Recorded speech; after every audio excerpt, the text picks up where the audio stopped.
بسم الله الرحمن الرحيم، والصلاة والسلام على رسول الله.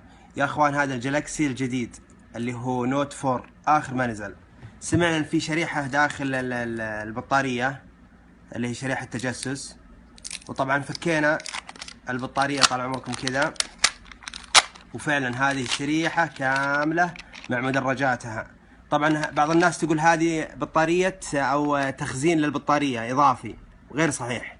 هذه شريحة رقيقة جدا، انت لا تتخرب وتسوي كذا، ما عليك الا تفصل السلك هذا كذا.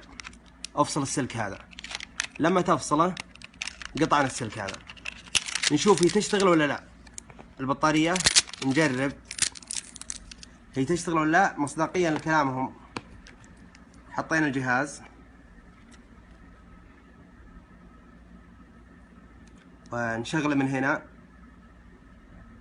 واشتغل، معناته كذب، لكن حسبي الله عليكم. لا، أنا أتمنى من المقطع هذا ينتشر حتى الناس تنتبه على الأمور هذه، وبيض الله وجيهكم.